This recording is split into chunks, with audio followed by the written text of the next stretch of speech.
All right, hey guys, the next thing we're going to do, and I realize it's not math related, but we talked about this before this whole quarantine situation, that we're going to do some life situations that, even though they may not necessarily be math related, I think will be helpful for you. Now, this one's interesting because of actually what's going on right now. So I'm going to talk about the 8 steps to a proper handshake. I actually got this idea from the head softball coach at Alabama.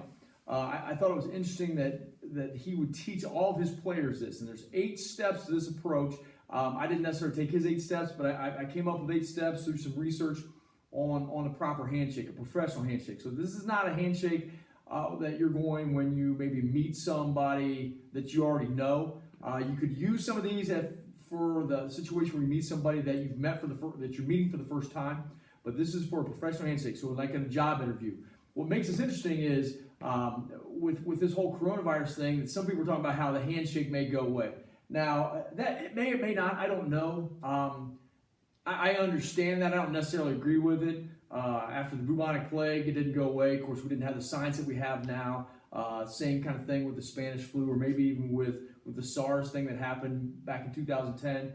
But in the event that it doesn't, I'm going to give you the 8 steps. So step 1 is you want to approach the person that you're going to want to shake hands with. You want to approach them in a confident manner. Make eye contact. I think that's going to be important. Give that person a genuine smile. Extend your right hand at a comfortable angle. You don't want to give them the under grip. You don't want to give them the over grip. You want to extend it at a comfortable angle. When that person extends their hand, you want to grasp until the webs meet. You want to shake a few times. You want to make an introductory greeting. You want to introduce yourself. Hey, I'm nice to meet you. I'm Brian Riak. And at the end of the handshake, after about 3 or 4 seconds.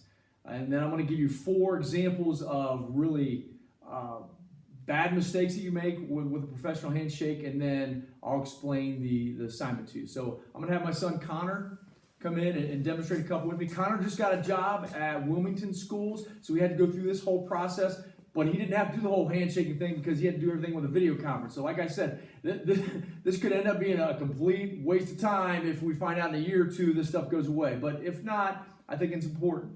Okay, so I'm going to approach Connor, and I'm going to make eye contact. I'm going to give him a smile. I'm going to extend my right hand. And all these things happen simultaneously. The whole handshake is only going to take probably about whole process, maybe 5 to 10 seconds. Then when that person extends their hand, I'm going to grasp it till they meet. We're going to shake a few times, make an introductory greeting, and we're going to end after about 3 or 4 seconds. So we're going to come to meet each other in the middle. Okay. How are you doing? I'm good. How you doing? Brian Riak? Connor Riak. Okay, it's nice to meet you. Nice to meet you too. So it's really pretty simple. Now we're going to do a couple bad ones. So we'll go part of this one. The first one's called the dead fish. The dead fish, some people call it the wet noodle, is when you shake a hand and it's all soft and limp. Now it's not a competition, which would be another a bad example, but nice firm handshake. I know a guy that's got a disability with his hand, so when I shake his hand, I want him to know that I'm there, but I also don't want to squeeze it, especially in that situation, because he's got a bad hand. So here we go. Ready? How are you doing? Good. How you doing?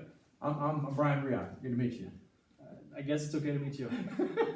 Okay, so that's the dead fish. Now, the overeager. Now, I'm going to demonstrate the overeager on this one, and you'll know when you see it. Ready? How you doing? Nice to meet you. I'm Brian Riak. It's really good to meet you. This is a really nice opportunity for me. Yeah, this is okay. Shaking way too long.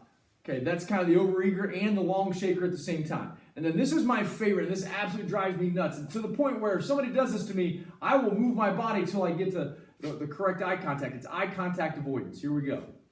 How you doing? Good. Nice to meet you. Nice to meet you too. This is a really good opportunity for me. Yeah, it seems like it. Not only was that avoid eye contact, but it was a long shake. So here's the assignment. You have to demonstrate a proper handshake, professional handshake, with somebody in your house. Doesn't matter who it is, with mom, dad, sibling, doesn't make a difference. And then for a bonus opportunity, you have to demonstrate and name an improper handshake, and it can be one of the ones that I've given you, or you can find another one. All right? I said all right twice. That was awesome.